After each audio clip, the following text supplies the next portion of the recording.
Welcome back. This should be your third task force meeting in this planning process that we're doing together. Hopefully, you feel like we're making great progress and that you're getting somewhere. First of all, I want to call your attention to the Microsoft Word document that we have given you. Hopefully, you have given this to one of your support staff members to change this document to conform to your organization's style guide, including your favorite font. Be sure to add your logo, etc., and all those kinds of things. This is your document, and we hope that when you're done with it, it will conform to your unique style.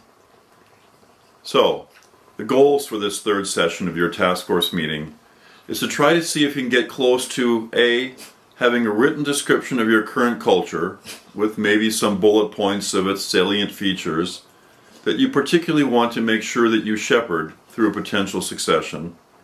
And B, a written description of your ideal culture, in case there's a gap between your current and future cultures. How have you done in working through your culture self-assessment?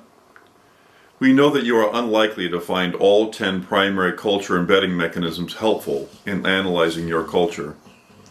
Everyone's culture is unique, and so we included all 10 of these so you can find out which of these in this assessment you find most helpful. The goal here is to get you thinking like an organization development expert, to dive deep into the inner workings of your culture. If some sections of the assessment don't seem to have much value to you, or you don't understand them, or how they might apply, just ignore those sections and move on. One of the things that we're most interested in here is in identifying the gaps in your culture that you might want to attend to during a potential transition. If, for example, you have come to learn that there are significant issues that need to be addressed, it will be imperative to call those out. This will help you to decide whether you believe that there should be an interim period between your current leadership and your future leader. If this is the case for you, go ahead and craft some language around that. See if you can capture those gaps that need attention before you bring on the next leader or leadership. What processes or elements of your organization's operation do you want to have fixed up before your next leader takes office and begins the process of moving you forward towards your vision?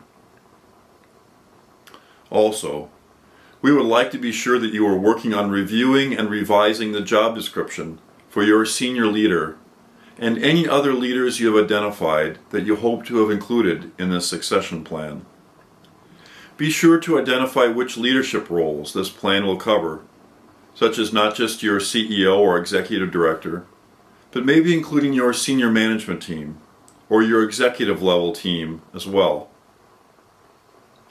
In the Word document we gave you, you'll see a section called Leadership Readiness.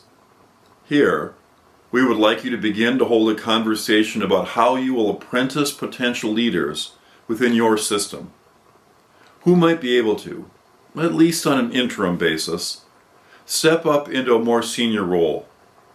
Name those candidates. Try to craft an intentional plan to get those candidates ready for the next level. Could these persons be strong candidates for the future role of executive leader or senior leader in your organization? If so, how are you going to go about apprenticing and mentoring them in an intentional, active way? Here at Turning West, we like to say that training is not development. What we mean by that is that leadership development is a much more involved process than just taking a few classes or reading a few books. You can't just send someone to a training course or have them read 3 books and expect to have a fully prepared leader. That's not how this works. Here in our company, we think of leadership development as a 1-3-5-1 process. 1 part training to 3 parts coaching to 5 parts real-life leadership experience, or what we call praxis, as in learning by working on a real-life leadership experience. And finally, 1 part reflection, or self-evaluation.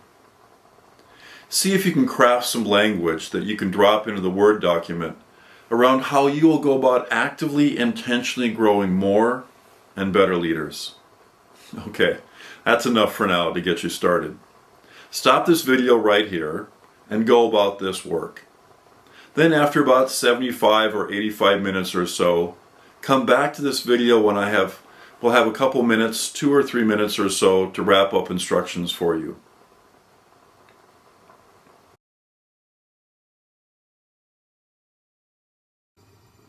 Great. I hope you've had a wonderful time discussing, debating, and deciding how you're going to go about tackling all these tasks. I hope you're coming to grips with the reality that, well, you have a bit of work to do here. This is, after all, your process. For it to be successful, we can't do this part for you. You need to add the details into this plan so that it's tailored and works just for you. In our 4th session, when we're next together with you, we will try to pull all of these threads together into the first section of what we call Part 1 of the plan. We want to have a fully completed first section so that we can move on to the other 4 parts, what will become our final document. Myself and my Turning West colleague Melody will be with you in the 4th meeting of your task force to help you think through your culture and how you might determine to articulate that, and then make decisions about shepherding it forward through a transition. At the conclusion of that 4th task force meeting, we want to have finished writing Part 1 of this final succession plan. Before task force meeting 5, then, we will deliver to you Part 2, the 2nd module, so that you'll have another module to add to this first Word document module. We will be adding to this Word document in a modular sort of capacity so that we are building and building and building all the way to the final plan. Feel free to reach out to us anytime. Call us, email us about whatever you need. We are here to walk you through the process from start to finish. Now, I know that you're going to have assignments to delegate at the end of this meeting. Make sure to delegate clearly and concisely so that the work gets done. Someone will need to compile the work. Perhaps several of you can craft these elements in writing, and maybe someone else can edit the work. Hopefully, you can ask one of your support staff for some assistance in these matters. That's enough for now. I look forward to seeing you in Task Force Meeting number 4. Goodbye.